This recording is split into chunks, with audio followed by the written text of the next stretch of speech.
Friends, news channel देख रहे आप सभी दर्शकों का बहुत बहुत स्वागत है। मैं हूं रमनदीप कौर। इस वक्त की बड़ी खबर आ रही है प्रयागराज से। क्या है पूरा मामला, देखने के लिए बने रहिए हमारे साथ। फतेहपुर धर्मांतरण मामले की आंच अब आरबी लाल के शिक्षण संस्थान में व्याप्त भ्रष्टाचार तक पहुंच गई है। सोमवार को पूर्व छात्र दिनेश शुक्ला के सरकारी गवाह बनने के बाद धर्मांतरण सहित शिक्षण संस्थान में आरबी लाल के द्वारा व्याप्त बड़े पैमाने पर भ्रष्टाचार की पोल भी एक एक कर खुलने लगी है। दिनेश शुक्ला ने बताया है कि आरबी लाल ने अपने पूरे परिवार को फर्जी तरीके से नौकरी और डिग्री दे डाली है, जो पूरी तरह से अवैध और यूजीसी के नियमों के विरुद्ध है, जिसकी शिकायत भी मुख्यमंत्री सहित यूजीसी को भेज दी गई है। आपको बता दें कि आरबी लाल ने अपने कार्यकाल में ही कुलपति के पद पर दुरुपयोग करते हुए पत्नी डॉक्टर सुधा लाल को पीएचडी की डिग्री फर्जी तरीके से दे डाली है, जिसका आरोप दिनेश शुक्ला ने लगाया है, जिसका विश्वविद्यालय में कोई साक्ष्य या प्रमाण उपलब्ध नहीं है। पूर्व छात्र ने यह भी बताया कि बिना वैधता के कुलपति के रुतबे के चलते सुधा लाल को पीएचडी की डिग्री दे दी गई, जिसकी शिकायत यूजीसी को भी भेजी गई है। पूर्व छात्र ने आरोप लगाया है कि सुधा लाल की पीएचडी की डिग्री कृषि विद्यालय नैनी की तरफ से मानद उपाधि के रूप में दी गई है, जो कि पूरी तरह से यूजीसी के नियम के विरुद्ध है। शिकायत पत्र में बताया कि यूजीसी के नियमों के अनुसार शिक्षण संस्थान में उच्च पदों पर बैठे व्यक्ति, खास तौर पर कुलपति के परिवार किसी भी व्यक्ति या सदस्य को मानद उपाधि के रूप में डिग्री नहीं दी जा सकती है। ये यूजीसी की स्पष्ट गाइडलाइन है, लेकिन कुलपति डॉक्टर आरबी लाल ने अपने पद का दुरुपयोग करते हुए अपनी पत्नी को मानद उपाधि के रूप में पीएचडी की डिग्री दे डाली, जो सरासर अपराध है। शुक्ला ने यूजीसी सहित मुख्यमंत्री से इस विषय पर भी कार्रवाई की मांग की। पूर्व छात्र ने बताया कि सुधा लाल विश्वविद्यालय की ना तो कोई कर्मचारी हैं, ना ही किसी डिपार्टमेंट की प्रोफेसर हैं। वे केवल यीशु दरबार में धर्म का प्रचार प्रसार का कार्य देखती हैं, लेकिन फिर भी उन्हें प्रति माह लाखों रुपए वेतन के नाम पर दिया जाता है, जो बच्चों के फीस का पैसा है। शुक्ला ने बताया कि इसकी शिकायत सेवानिवृत्त प्रोफेसर डॉक्टर सुब्रत कुमार सिंह ने भी राज्यपाल आनंदीबेन पटेल तथा मुख्यमंत्री योगी आदित्यनाथ सहित यूजीसी को पत्र लिखकर की है। अगर आरबी लाल के भ्रष्टाचार की हम बात करें तो मैंने आप लोगों को पहले भी बताया है कि भू माफिया, शिक्षा माफिया और धर्मांतरण माफिया, ये सारे गुण आरबी लाल में विद्यमान है। समूचा लाल परिवार एक शिक्षण संस्थान में अवैध कब्जा करके बैठा हुआ है और वो कहता है कि मैं किसी संविधान या कानून को नहीं मानता। वो अपना खुद के कानून बनाना चाहता है।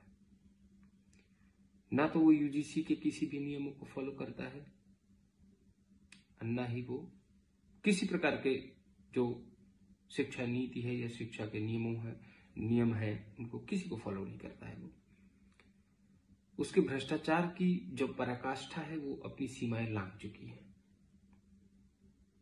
और ये बहुत बड़े लेवल पे भ्रष्टाचार कर रहा है, किया भी है और लगातार भी करता जा रहा है। अभी भी उस पर कोई फर्क नहीं पड़ा है। अपने भ्रष्टाचार पे पर्दा डालने के लिए आरबी लाल कैसे, आप देखिए कि किस तरह से वो षड्यंत्र रचता है, लोगों को फर्जी नौकरियां दे देता है, फर्जी डिग्रियां दे देता है। बड़े बड़े लोग, अभी आप लोगों ने अखबारों में पढ़ा भी होगा कि अगर किसी मंत्रालय में उसकी फाइल फंस गई है या उसे लगता है कि अब हम फंस जाएंगे, फाइल पहुंच गई है, हमारे भ्रष्टाचार की पोल खुल जाएगी, कार्रवाई न हो जाए, इसलिए मंत्री जी के ही घराने के लोगों को वो नौकरी दे देता है, डिग्रियां दे देगा। ऐसे ही तमाम अधिकारियों, आईपीएस अधिकारियों, अभी आप लोग देखिए एक आईपीएस अधिकारी हैं, अभी मैं उनका नाम का भी खुलासा कर दूंगा बाद में। उनके भाई को वहां नौकरी दे रखे हैं, उनकी पत्नी भी वहां नौकरी में है, अब वो उनका सहयोग करते हैं हर जगह। इसके अलावा आरबी लाल अपनी पत्नी को, डॉक्टर सुधा लाल उनकी पत्नी है, उनको आरबी लाल ने फर्जी डिग्री दे रखी है, पीएचडी की डिग्री, उन्हें डॉक्टर बना दिया। अब आप सोचिए कि घर की खेती हो गई है, ये शिक्षा ना होकर के शिक्षा का जो मंदिर है उसको दूषित कर दिया है।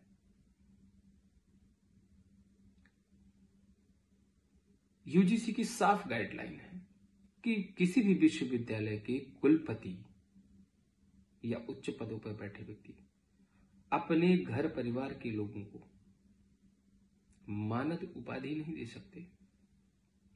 यूजीसी की गाइडलाइन है, ये मैं नहीं कह रहा हूं। लेकिन आरबी लाल के भ्रष्टाचार की पराकाष्ठा देखिए कि उन्होंने अपनी ही पत्नी को, डॉक्टर सुधा लाल को, पीएचडी की डिग्री दे दी, जिसके कोई भी साक्ष्य विश्वविद्यालय में नहीं है, ना ही कोई प्रमाण है, ना कोई रिकॉर्ड है कि आखिर वो कब पीएचडी की, किस में एडमिशन ली, कुछ भी नहीं है। लेकिन पूछने पर हमें पता चला है कि वो कह रहे हैं कि मानद उपाधि दी गई है। अब आप देखिए, इसमें बड़ी मतलब कि हंसी आती है हमको कि मानद उपाधि की भी एक गरिमा होती है, उसके भी कुछ मानक होते हैं। आप ऐसे किसी को भी मानद उपाधि दे देंगे क्या? किसी चोर, लुटेरे, उचक्के को भी मानद उपाधि दे देंगे? डॉक्टरेट की डिग्री है, आप उसे पीएचडी बना रहे हो, उसके पीछे देखिए कि उसने क्या काम किया है समाज के लिए। मानद उपाधि के लिए किसी ऐसे व्यक्ति को दिया जाता है जो समाज में बहुत अच्छा उत्कृष्ट कार्य किया हो, समाज हित के लिए कोई कार्य किया हो, देश हित के लिए कोई कार्य किया हो। इनकी पत्नी ने क्या कार्य किया है देश हित के लिए, किसी को नहीं पता। अपनी पत्नी को, डॉक्टर सुधा लाल उनकी पत्नी है, उनको आरबी लाल ने फर्जी डिग्री दे रखी है, पीएचडी की डिग्री, उन्हें डॉक्टर बना दिया। अब आप सोचिए कि घर की खेती हो गई है, ये शिक्षा ना होकर के शिक्षा का जो मंदिर है उसको दूषित कर दिया है।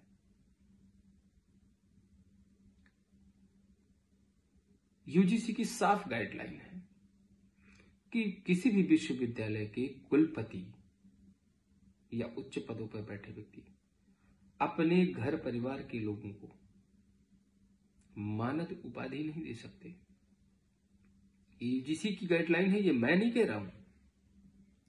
लेकिन आरबी लाल के भ्रष्टाचार की पराकाष्ठा देखिए कि उन्होंने अपनी ही पत्नी को, डॉक्टर सुधा लाल को, पीएचडी की डिग्री दे दी, जिसके कोई भी साक्ष्य विश्वविद्यालय में नहीं है, ना ही कोई प्रमाण है, ना कोई रिकॉर्ड है कि आखिर वो कब पीएचडी की, किस में एडमिशन ली, कुछ भी नहीं है। लेकिन पूछने पर हमें पता चला है कि वो कह रहे हैं कि मानद उपाधि दी गई है।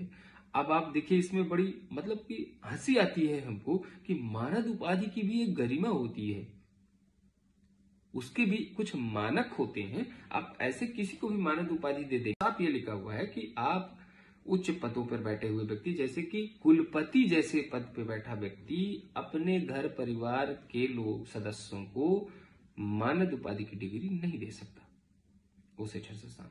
और उन्होंने अपनी पत्नी को डिग्री दे दी। ऐसे बहुत लोगों को भी डिग्री दी है। ये एक का जिक्र मैं इसलिए कर रहा हूं कि ये इनकी पत्नी है। इसके अलावा अपने बेटे को तो फर्जी उत्तराधिकारी घोषित करने पे लगे हुए ही हैं।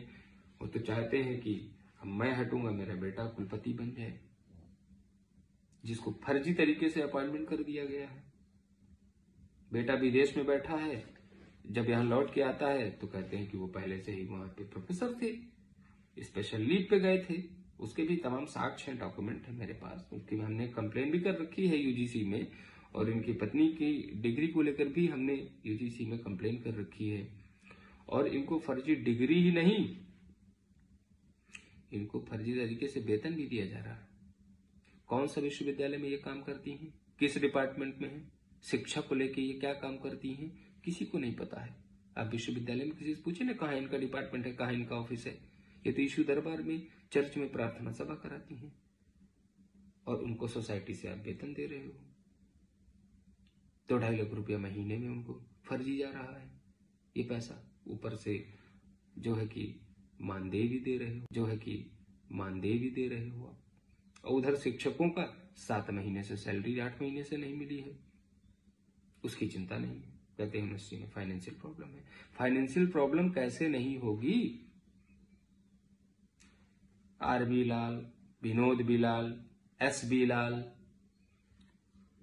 इन सभी की पत्नियां, इन सभी के बच्चे, आरबी लाल का बेटा जोनाथन लाल, आरबी लाल की पत्नी है ही, उनकी बहू अभिलाषा लाल।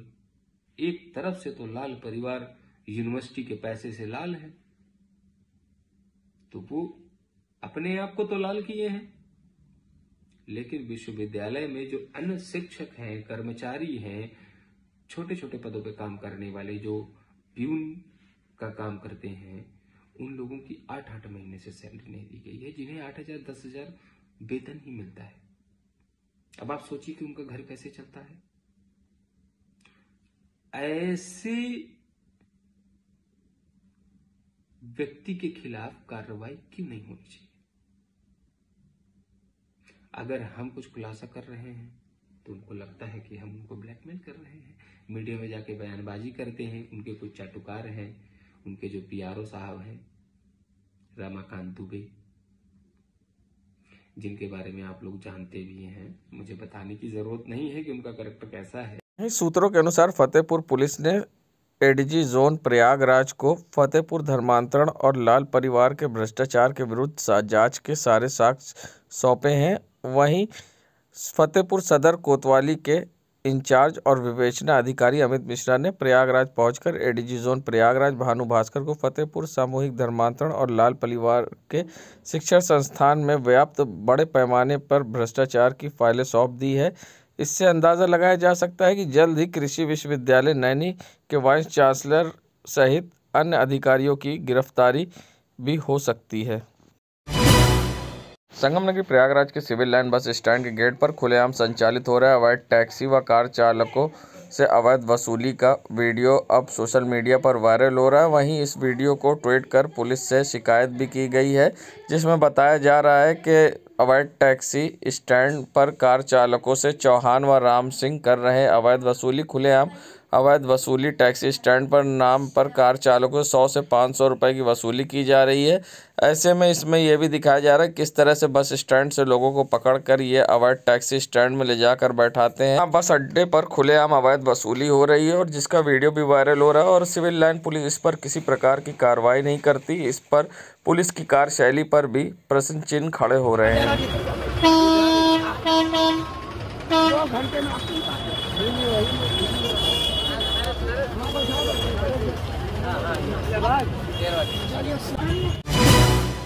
किन्नर अखाड़े की महामंडलेश्वर व कामाख्या पीठ साधक भवानी मां माघ मेला क्षेत्र पहुंची हैं, जहां उन्होंने किन्नरों के मुद्दे को लेकर आवाज़ उठाई। उन्होंने कहा किन्नरों को अभी तक उनका हक नहीं मिला है।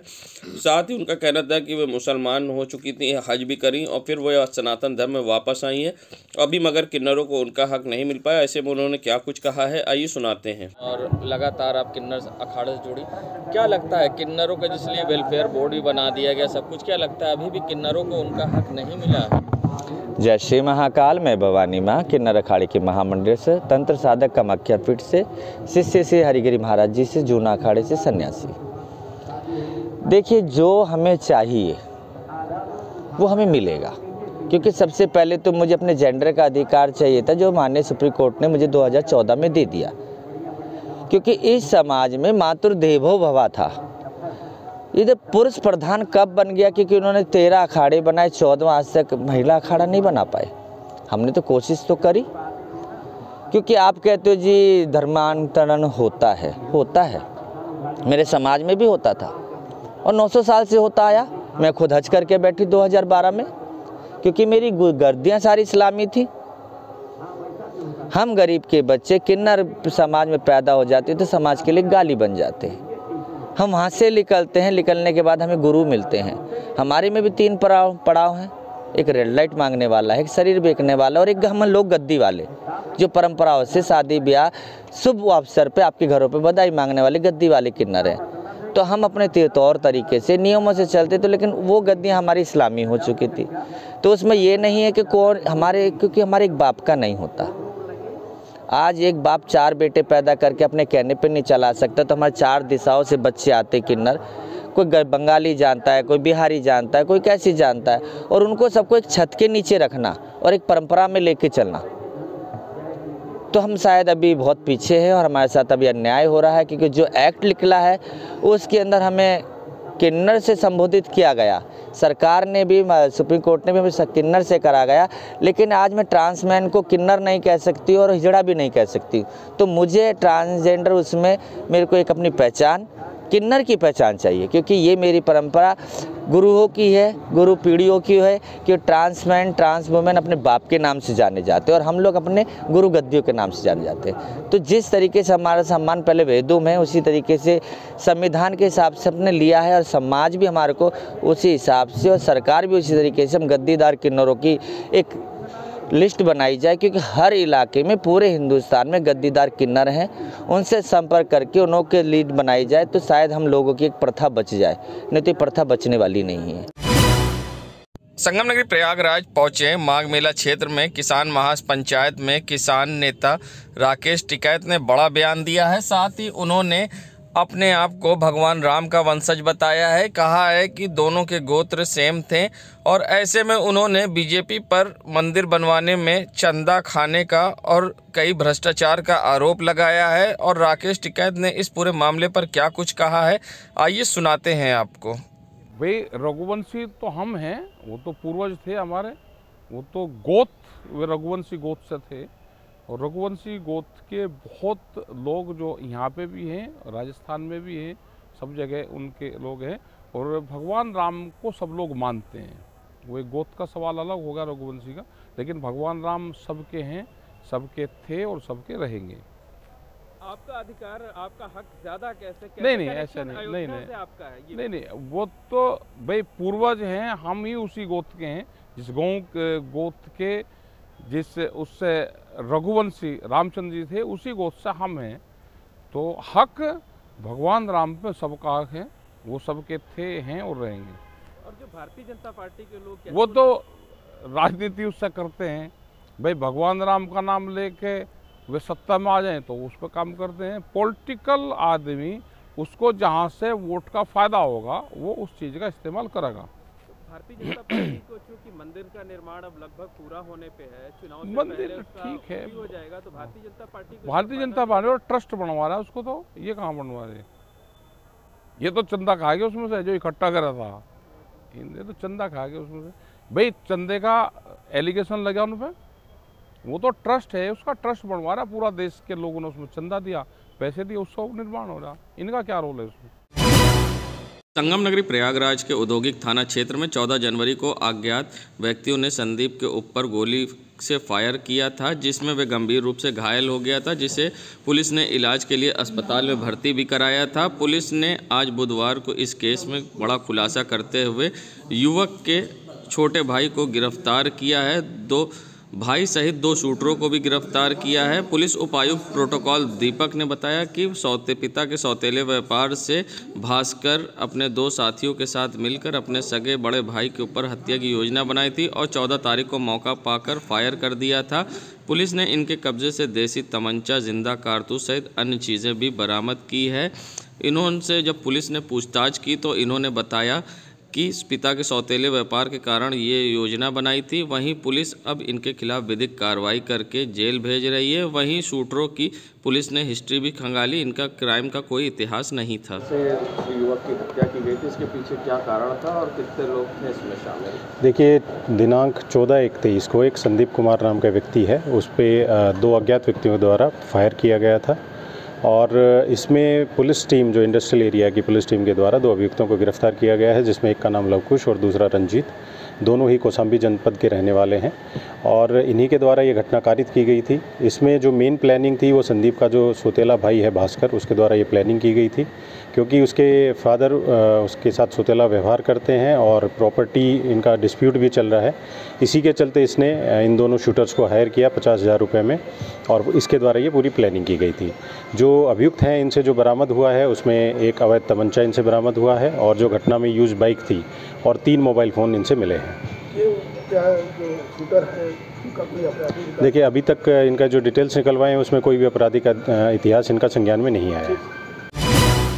प्रयागराज, जहां रामचरितमानस पर बिहार के शिक्षा मंत्री की विवादित टिप्पणी के बाद अब साधु संतों में आक्रोश है। ऐसे में साधु संतों ने इस पर अपना बयान देते हुए गंभीर आक्रोश व्यक्त किया है। ऐसे में किन्नर अखाड़े की महामंडलेश्वर पवित्रानंद गिरी ने इस पर विरोध किया है और साथ ही शिक्षा मंत्री को लेकर बड़ा बयान दिया। ऐसे में उन्होंने बयान देते हुए क्या कुछ कहा है, आइए सुनाते। पहले तो उन्होंने रामचरितमानस पढ़नी चाहिए। अगर वो यूपी के होते तो पैदा होते ही रामचरितमानस पढ़ते थे, क्योंकि हम ब्राह्मण सबसे पहले हमारे बच्चों को वही पढ़ाते हैं।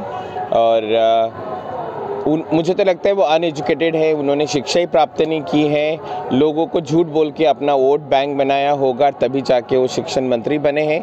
पहले उनको अपने शिक्षा को देखना चाहिए और हमारे सरकार ने भी ये हमेशा ध्यान रखना चाहिए कि हमारा नेता कितना पढ़ा लिखा है, कैसा है, तभी उसको हमारे मंत्रालय में, सांसद में, लोकसभा में, हर जगह उसको जगह देनी चाहिए। हमारे स्टेट में जगह देनी चाहिए, नहीं तो ऐसे तो अनपढ़ों का बाजार हमारे देश में है, तभी तो हम लोग अभी तक इतना पीछे थे।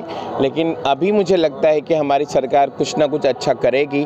और जो चरित्रमानस पर बोला है वो भद्दा है, क्योंकि उनको तो कालिक लगा देना चाहिए और उन्होंने जो बोला है वो बहुत गलत बोला है। ऐसा हमारे देश में नहीं चलेगा। जय श्री महाकाल। मैं हूँ पवित्रानंद गिरी, महामंडलेश्वर किन्नर अखाड़ा। संगम नगरी प्रयागराज, जहां अब किसानों ने एमएसपी के मुद्दे पर किसान नेता राकेश टिकैत ने सरकार के खिलाफ मोर्चा खोल दिया है। ऐसे में किसान नेता राकेश टिकैत का कहना है कि 26 जनवरी को ट्रैक्टर रैली निकाली जाएगी जिंद हरियाणा से। उसके बाद मार्च में भी बड़ा आंदोलन होगा जब तक एमएसपी का मुद्दा हल नहीं हो जाता। ऐसे में उनकी महापंचायत जारी रहेगी। ऐसे में उन्होंने क्या कुछ कहा है, आइए सुनाते हैं आपको। 26 जनवरी को तो एक दिन की मीटिंग है जींद और हरियाणा में, और अपना जो ट्रैक्टर मार्च है वो 9, 10, 11 बजे के बाद में ट्रैक्टर मार्च लोग निकाल लेंगे। ये एसकेएम की कॉल है पूरी। और ये तो विचार सब लोगों के दिमाग में विचार आ गया है कि एमएसपी के बगैर हमको दाम नहीं मिलेंगे। ये सब लोग, पूरा देश का किसान विचार कर रहा है। और एमएसपी जब तक नहीं मिलेगा, आंदोलन जारी हमारे रहेंगे, हमारी पंचायतें जारी रहेगी, हमारी मीटिंग रहेंगी, पूरे देश भर में हम जाएंगे। अच्छा, 26 को सिर्फ जींद में प्रोग्राम होगा या पूरे देश भर में? नहीं, एक दिन का प्रोग्राम जींद में होगा, बड़ी पब्लिक मीटिंग होगी। उसमें पंजाब, हरियाणा, उत्तर प्रदेश के कुछ हिस्सों के लोग जाएंगे। जो लोग वहाँ पर नहीं जाएंगे वे अपना 26 तारीख को अपना ट्रैक्टर मार्च निकाल सकते हैं। अच्छा, आगे किस तरीके से आंदोलन आप लोग करेंगे 26 के बाद? जो उसके वहाँ पे तय करेंगे। एक बड़ी मीटिंग दिल्ली में हम कर रहे हैं, वो मार्च में होगी। वो वहाँ पे 26 तारीख में उसको डिक्लेरेशन होगा। बड़ी पंचायत वो भी एक दिन की होगी या कह की होगी, वो वहीं पे उसका डिक्लेरेशन होगा। और ये देश भर में मीटिंगें चलती रहेगी हमारी। मतलब मार्च में दिल्ली में जो कार्यक्रम होगा उसमें आप तय करेंगे कि आगे किसान किस तरीके से वे मीटिंगें चलती रहेगी, पूरे देश भर में मीटिंगें चलेगी। बिहार में जहाँ लाठीचार्ज हुआ वहाँ पर हम जाएंगे और पूरे देश भर में हमारे एसकेएम के जो लीडर हैं वो पूरे देश भर में जाएंगे। संगम नगरी प्रयागराज पहुंचे शिक्षक एमएलसी उमेश द्विवेदी ने शिक्षकों की 3 बड़ी समस्याओं को हल कराने का दावा किया है। साथ ही उन्होंने मीडिया से बात करते हुए बताया कि पूर्व परीक्षाओं में विभिन्न व्यवधान होने से शिक्षक वंचित हो गए थे। उन्हें शासन स्तर पर रखकर निरस्तीकरण कराया गया है, जिससे वित्त विहीन विद्यालय के प्रधानाचार्य अब केंद्र व्यवस्थापक होंगे। राजकीय एडेड एवं वित्तहीन विद्यालयों के सभी प्रवक्ता शिक्षक प्रायोगिक परीक्षा के परीक्षक होंगे। ऐसे में उन्होंने क्या कुछ कहा है, आइए सुनाते हैं। पिछली परीक्षा में कुछ व्यवधान हुआ था, क्योंकि बलिया में पेपर आउट हो गया था। कुछ विद्यालय उसमें डिवार किए गए थे, डियास भी उसमें सस्पेंड किए गए थे। तो उसमें ये तत्काल में लागू कर दिया गया था कि जो वित्तविहीन के प्रधानाचार्य केंद्र व्यवस्थापक थे उनको हटा दिया गया था। हमने शासन से अनुरोध किया, माननीय शिक्षा मंत्री जी से, और जो सचिव हैं बोर्ड की सबसे बैठक हुई तो ये तय कर दिया गया, निर्णय हो गया कि जो वित्तविहीन विद्यालय में केंद्र बने हैं उनके ही प्रधानाचार्य वहाँ केंद्र व्यवस्थापक होंगे। पिछली बार कुछ समस्या आई थी प्रैक्टिकल एग्जामिनर को लेकर के, कुछ ऐसी अफवाहें आ गई थी, लेकिन वो इस बार समान रूप से राजकीय एडेड और वित्तविहीन के सभी प्रवक्ता और शिक्षक उनके प्रैक्टिकल एग्जाम बने हुए हैं। साथ ही साथ पिछली बार एक व्यवधान ये हो गया था कि प्रैक्टिकल एग्जाम जहाँ पे बच्चों का केंद्र गया था वहाँ पे हो गया, जिससे बड़ी अव्यवस्था हुई थी। हमने उसको सरकार के सामने बात रखी और सरकार ने इसको मान लिया कि नहीं, जहाँ बच्चे पढ़ रहे हैं अगर वहाँ पे सीसीटीवी कैमरा है तो वहीं पे स्वकेंद्र की सुविधा ही मिलेगी, चाहे वो बालक हो चाहे बालिका हो, और वहीं उनका प्रैक्टिकल होगा। उमेश द्विवेदी, शिक्षक मंत्री लखनऊ, प्रदेश अध्यक्ष माध्यमिक वित्तीय शिक्षक महासभा। संगम नगरी प्रयागराज, जहां भारत में कोरोना के नए वेरिएंट ओमिक्रॉन BF.7 ने दस्तक दी थी, जिसके बाद सीएम योगी ने अधिकारियों के संग बैठक करके सख्त निर्देश दिए थे कि लोग मास्क का पालन करें और साथ ही जगह जगह कोविड को लेकर सैनिटाइज कराया जाए। तो उसी कड़ी में अब मांग मेले क्षेत्र में भी स्वास्थ्य विभाग ने कमर कसी है और जगह जगह छिड़काव कराना शुरू किया है। ऐसे में सैनिटाइज कराना और एंटी लार्वा का छिड़काव कराना स्वास्थ्य विभाग के द्वारा शुरू कर दिया गया है। जब यहाँ पर स्वास्थ्य कर्मियों से पूछा गया कि किस तरह से वे कार्य करें तो उनका कहना था कोरोना को लेकर निर्देश दिया गया है, जिसके कारण अब हम यहाँ पर आकर छिड़काव कर रहे हैं, जिससे कि कोरोना से लोग मुक्त रहें। स्वास्थ्य विभाग छिड़काव की तरफ से पूर्ण वापस के आदेश से छिड़काव हो रहा है एंटी लार्वा और कोरोना को, ताकि पब्लिक को हर चीज़ की कीटाणुओं से मुक्त मिले। क्या नाम है आपका? हमारा नाम जुन्नत साहब। संगम नगरी प्रयागराज पहुंचे स्वदेशी शराब के ठेकेदार कमलेश कुमार ने आईजी रेंज प्रयागराज से मदद की गुहार लगाई है। साथ ही आईजी रेंज के समक्ष पेश होकर रानीगंज पुलिस पर गंभीर आरोप लगाए। कहा पैसे की डिमांड की जा रही थी, नहीं देने पर जेल भेज दिया गया, वापस आने पर अब परेशान पुलिस कर रही है। ऐसे में उन्होंने मदद की गुहार लगाई है और क्या कुछ कहा है, आइए सुनाते हैं आपको। सीओ रानीगंज अतुल रंजन त्रिपाठी थे और हमारे दुकान पे गए थे। दमदम दुकान देसी शराब की दुकान थी सर, जो कि हमारे दुकान पे गए थे। दुकान पे कुछ पाया भी नहीं गया था, स्टाफ रजिस्टर सही पाया गया था, सब कुछ पाया गया था सर। और हमारे से सामान उठा ले गए थे, बोले कहते कि ऐसी ऐसी तुम्हारी घटना हो रही है, ऐसी ऐसी बात सुनने को आ रहा है। हम बोले सर किस चीज़ का? कहन तुम्हारी शिकायत बहुत दिन से आ रही है। सर किस चीज़ का? कहन 3 लाख रुपये दो, नहीं देने पर तुम्हारी दुकान में कैंसिलेशन के लिए आगे बढ़ा दूंगा। हम बोले सर किस बात के लिए बताइए? कहन तुम्हारा ऐसा ऐसा मामला है, जो कि उस मामले में था भी नहीं सर। वो हमारे दुकान पर जाने के बाद वहाँ हमारे सेल्समैन को लेकर 3 दिन तक उठाने बैठाए थे। उसके बाद 3 दिन बाद हमने आके कहा एप्लीकेशन दिया, देने के बाद तीसरे दिन हमारी दुकान खुली और सीएम साहब बोले तुम्हारी बहुत दिन से शिकायत चली आ रही बेटा, तुमको दुकान अगर बचानी हो तो 3 लाख रुपये ला के दो, अगर नहीं दोगे तो तुम्हारी दुकान में कैंसिलेशन के लिए आगे कार्रवाई बढ़ा दूंगा। हम कहे टीसी मैं सर देने में असमर्थ हूँ, मैं किस बात को पैसा दूँ? बोले ठीक है बेटा, नहीं दोगे तुमको फर्जी मुकदमे में फंसाएगा, तुम्हारे मैं जीवन बर्बाद कर दूंगा। जो सर कहे तो वो आज मेरे साथ ही कर दिए थे। हम जेल गए सर, हमको जेल भेज दिया गया था रानीगंज थाने से सर। और जाने के बाद मैं सर वहाँ से बेल होकर जेल से रिहा होकर आया हूँ सर। और फतेहपुर से अनिल कुमार पांडे हमारे घर पे कल गए थे, दबिश दिए था। तो आईजी साहब ने बोला ठीक है बेटा तुम्हें क्या दिक्कत है? मैंने सर बताया इसी मामला है। बोले ठीक है मैं प्रतापगढ़ एसपी को भेज रहा हूँ, इसका जांच कराई जाएगी। नहीं सर मैं इसके लिए आगे की कार्रवाई के लिए मैं आगे कार्रवाई के लिए बढ़ूंगा सर। नाम मेरा है कमलेश कुमार पाल। देश दुनिया की खबरों के लिए world media times news channel को सब्सक्राइब करें।